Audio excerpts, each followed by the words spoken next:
Sometimes you've got to know what is going to run the whole organization off the rails and what's really just going to be a hiccup that might be an inconvenience, but it's going to help that person to get better. And I think as I've worked through and learned that, that has helped me tremendously get to where I am now. The dad jokes didn't hurt. Humor is always a great way to kind of break the tension sometimes, and that has helped a Yeah. lot. Welcome to Career Coaching Secrets, the podcast where we talk with successful career coaches on how they built their success and the hard lessons they learned along the way. My name is Davis Wynn, and I'm the founder of Purple Circle, where we help career coaches scale their business to $100,000 years, $100,000 months, and even $100,000 weeks. Before Purple Circle, I've grown several 7- and 8-figure career coaching businesses myself, and have been a consultant at 2 career coaching businesses that are doing over $100 million each. Whether you're an established coach or building your practice for the first time, you'll discover the secrets to elevating your coaching business. Welcome to Career Coaching Secrets Podcast. I'm Kevin, and today we are joined by Matt Gillis. Welcome to the show, Matt. Thank you. It's great to be here. I'm actually really excited for this because I think pre-podcast we were talking about how a little bit about your corporate career and how you actually started a YouTube channel doing like dad jokes and all that, and then transitioned kind of into coaching. So I'd love to kind of hear the beginning story, the lore, what made you become a coach, and more importantly, kind of turn a business into it. Well, it's been an exciting time. And as I shared a little bit before, I've always been in the corporate world. I came up working for Ford Motor Credit, different corporations like that. And as I grew, I began to realize that I wanted to become a better leader. And I didn't really know what that was. At the time, I really thought it was a better manager, is what I was wanting to do. But as I looked around at some of the people that were in leadership positions, I didn't really see anything in them. They were doing a great job, but I just didn't see anything in them and how I could apply it. So I began really investing in myself and studying and reading books and finding ways that I could become better at what I was doing. And I really learned fast that it wasn't being a better manager, it was being a better leader. How do I lead people and how do I build other people up in order to do what they need to do? And that's kind of where my tagline came from when I started during the pandemic. As everybody else took to social media, so did I. So as I got on there and started doing videos, which were horrible, if you go back and look at some of the first ones, thank goodness I've done so many, it's very hard to get back to the first few.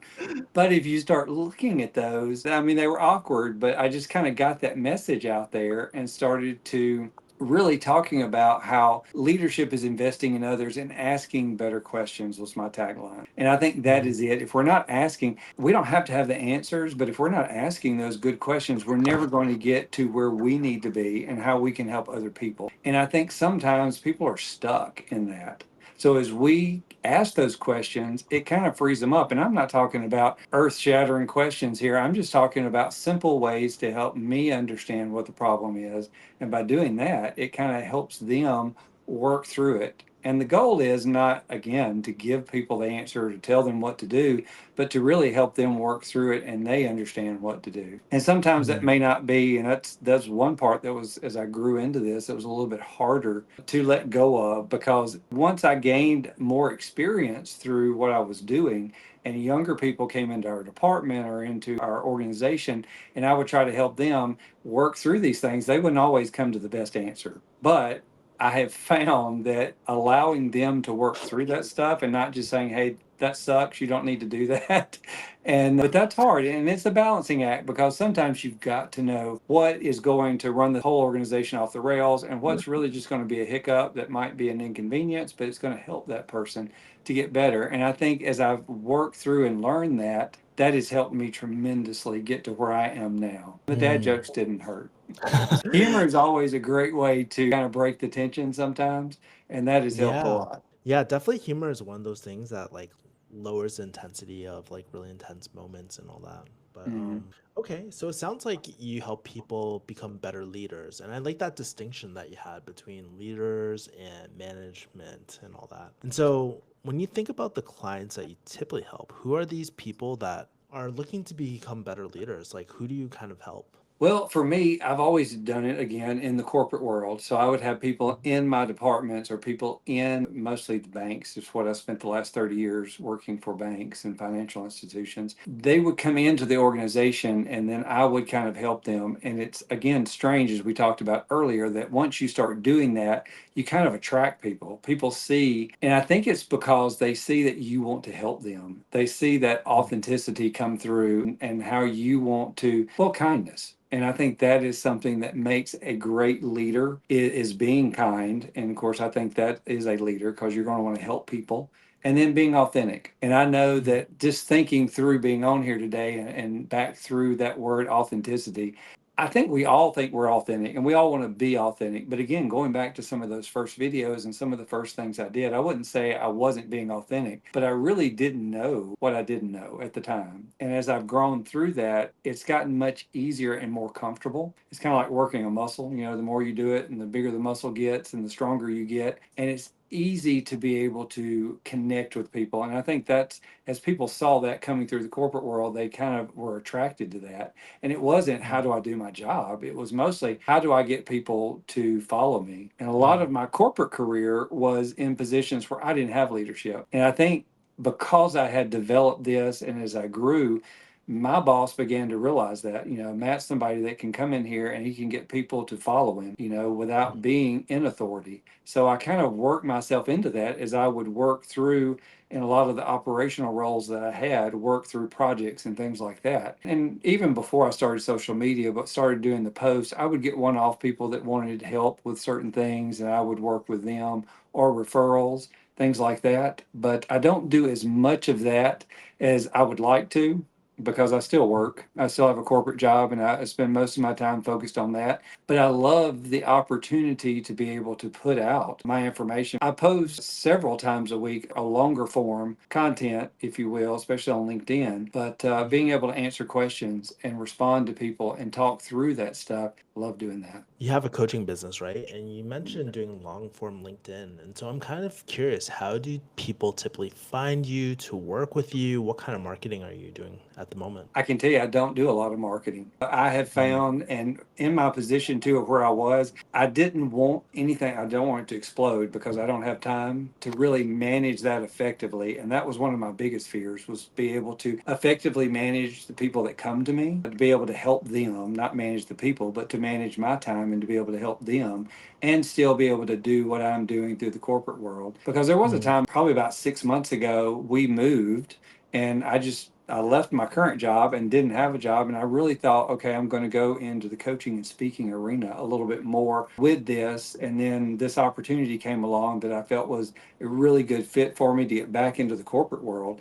But most of how people have found me, and to the best of my knowledge, is just me connecting with people because I Mm. connect with people on my social media posts and things like that. But then through them and connecting with their post, and then people seeing that and connecting with me, it's just grown through that right there. And I've had so many Mm. opportunities of just one-off people, just like here today, of saying, "Hey, what do you do? Could you be on the podcast, or could you speak to this group for me, or could you do this?" And I really enjoyed that because I haven't felt the pressure that I've got to do all this stuff in my calendars, you know, busting at the seams. That allows me to kind of pick and choose a little bit better where I spend my time. That's really interesting. So people are finding out about you. And one of the things I just love hearing are the different coach business like models to coaching modalities that coaches have at different levels. And one of the things I'm really curious about is like, what are your main coaching modalities? Some people do like one-on-one, some people do group coaching. Like, what do they look like for you?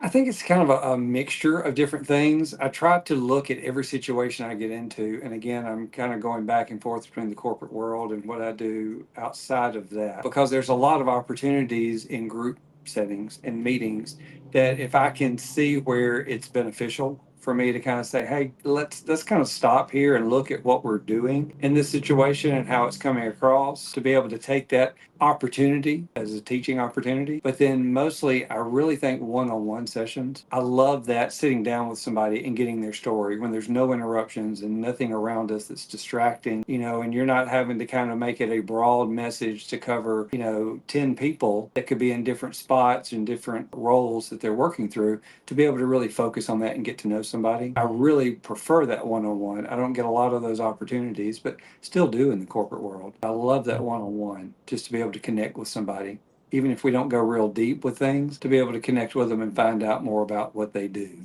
And I'm kind of curious, as you're servicing these clients and stuff, where do you want your coaching business to take you in the next few years? Like, do you have any secret dreams, big ambitions no one knows about?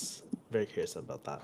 I wouldn't say I really have nothing secret that no one knows about. Like I said, about 6 months ago, I didn't know really where I wanted to go with this. And I will tell you that coaching, while I love coaching and I love helping people work through things, I had kind of shifted a little bit because I had some friends that were coaches that had gone into the speaking arena and really had encouraged me to do that. And I did some speaking, and I love to speak to crowds and to groups. And the one thing that worried me about it, but that a lot of my friends said, how they get coaching opportunities through these speaking platforms, that people would see them speak and reach out to them. And that really kind of attracted me there, because I love the opportunity to help. Like I said, the corporate world, you may be in a meeting, you may have 10, 100 people there in front of you. Speaking arena is kind of the same thing. So I would love to do that. I've kind of tentatively put things on hold, not really hold, but continue to do what I'm doing with social media and my one-offs and referrals, things like that, until I retire, which will probably be in the next 10 years or so. And then really what I've built between now and then, use that as a platform to maybe speak more and start coaching more through that, tentatively right now. Now that could change, because I've learned over the last 30 years that the only thing that stays the same is change. Everything's going to change, on a Yeah. moment's notice. So right now, that's what I've kind of got going. Also, I'm writing a book, which I think everybody writes a book at some point. I just don't know. It has taken on 20 years of me thinking about doing this and not being real serious about it, and just kind of writing through it. And something I had finished last year, and it sounded so much like a textbook. I thought, I don't even want to read it. I don't know anybody else is going to want to read this. So I've kind of gone back, and really people that I admire, like Lencioni and John Gordon, people like that have taken their leadership principles and put them more into a parable and use that. And I really have been working on that this year, transforming those principles that I had written into more of a parable and how that would work, and would love to be able to take those principles, once I'm done with that, and form into some kind of either a class or a kind of a study to do something with that. That's kind of in the works right now. As you are running, because I know you're running your corporate life and then also this coaching business, what sort of challenges and bottlenecks are you kind of noticing right now in your season of business? Oh my goodness, time. There's never enough time to do anything, because it's busy during the day. And then to me, I don't think it's fair to people to put out information and have them comment and ask questions and do stuff without me responding. So I spend a large portion of my evenings going through different comments and questions that I have and connecting with people through that. So the time is the biggest thing there that I've really had to work on myself. They say people that have lawn services and cut hair and stuff, theirs is always the worst. And I think that is for a coach too. Sometimes we get so caught up into helping other people that our lives start falling apart and we don't realize it. But that's one Yeah. of the biggest things for me, is the time. And knowing that, it is okay if I don't get back to everybody right now. I can have time to do that and work through it. And that's helped a lot. I try to respond to everybody, build those relationships. Well, Matt, let's play a game. Oh, Lord. This is one of my favorite games. Yeah. I'm going to ask you 4 questions. It's about business investments. So it has to be business investments. It could be anything from coaching, training, marketing, team, hires, masterminds, anything, right? But I'm going to ask you 4 questions. What was your first business investment? My first business investment, oh my gosh. I have always been entrepreneurial. This is going to be hilarious. When my wife and I first got married, I was in my early 20s. I love to paint. I love being artistic with things. And I started a business where I was taking flower pots and I made birdhouses out of them and bird feeders, things like that, and painted them and did all this. My business was called The Pot Man. And you can imagine I got a lot of this was really before the internet had taken off. I mean, you had Yeah. some things, but yeah, so I still have some business cards somewhere packed away that said the Pot Man. And that was probably one of my first investments into business. Cool. Last investment. I think it would be with my current organization I'm with now, because yes, while I'm working for them, I had bought a house. The bank I'm working for is located about 2 hours away from me. So I'm not close to them, but I bought a house here and told them that if I could stay here, I would work doing what I needed to do, which I could work remotely. But in that, I have really invested a lot of time here in the town that I'm in to build that relationship for the bank and to build those connections with other people. So I feel like this is a huge investment, not only for me in getting to know people that are here, but also for the bank. I found that has been, while it still applies like social media and you're promoting your coaching business or you're promoting something else, it's a little outside of my comfort zone because, I'm going to Rotary meetings and I'm going to partnership meetings with the Main Street Association and doing things like that because it's a small town. Everybody knows everybody. So it's been really interesting how that I have often equated it to starting a business and really getting invested. So that way, when the bank is able and ready to move here, that we'll have that platform. Best investment. Oh my goodness. Best investment would be marrying my wife. And she's probably listening outside going, oh my God. But I can tell you, she has I always tell her gift is organization. And really, she's been stay home mostly after we got married and had kids and worked here in the house doing different things. But I mean, proofreading. She has just got a gift for doing things like that, and she has kept me on track. So, if you can say that is an investment, I think that was a very wise move on my part to do that, and the help that she's been over the years. I could not have done it. Worst business investment. Marrying my wife. No, Oh, shoot. sorry, that was the dad jokes coming out in me. Worst investment. There has been so many of those, which I really tell people failure is not final. And those bad investments only taught me how to do things. And there have been a lot of things that I don't necessarily say I would go back if I had the opportunity to go back and not do them, that I wouldn't, because they taught me so much. I mean, I've had opportunities with jobs that I've moved out, things that I thought would be something that would work great for me. And I'm not going to start naming names, but I've done that and they turned out to be horrible. But there was so much I learned through those opportunities and so much that while you're in them, you don't see. And I encourage people all the time, everything I do, to journal, because I think that is such a cathartic and it's an opportunity to write down what you're going through and then months later read that and see that, you were working through things that you didn't even realize then that you do a year down the road. So it's really helpful to be able to do that and get that on the page. But I had been through those things, and I wouldn't say again that I wouldn't do them again because they've been such good learning opportunities. But I went through a pretty long season of being in a place where I thought was where I needed to be, but was not. And it was very much of a struggle, but helped me to grow and helped me to meet people that I would have never met before. And that was a great opportunity coming through it. But again, it was a struggle. And I've often wanted to say I would have never done that. Could I go back and do it? Again, you wouldn't have met those people. You wouldn't have developed those skills. So How can people find and connect with you, Matt? all the socials, almost LinkedIn, of course, and you can find me Matt Gillis because most all of my posts, if they're not in the name of Matt Gillis, which I've been on them so long, I've Twitter is Matt Gillis, which is uncommon to be able to find your name, but I've been on it so long. Or either Gillis Bank. But again, by typing in Matt Gillis on LinkedIn, Twitter, Facebook, which has been good to me. Let's see, Instagram. What else is out there? YouTube. And I do that, and even Pinterest. So Pinterest. That's that I haven't heard. Yeah, I think I that's the don't first time get someone shout out Pinterest. I get out on Pinterest, and there is a lot of leadership stuff out there, and I love to read it, but I don't get a lot on Pinterest. I kind of ebbs and flows, but all my stuff feeds over there automatically, so it just kind of helps me to be able to do that. But would love to connect with people on LinkedIn. I feel like is where I get LinkedIn and Facebook. I get a lot of questions and able to connect with people on those two platforms because I think they're geared toward that, how to connect with people and ask questions and grow more so than some of the others. Well, Matt, thank you for sharing all your insights on this podcast. You are definitely a man full of dad jokes and lots of wisdom about leadership as well. And thank you so much for sharing your insights on today. I appreciate that. I can't leave without telling a dad joke. So this is God. it. Do you know what happened before crowbars were invented? What happened? Crows had to drink at home. Oh my God. Ugh. And that, my friend.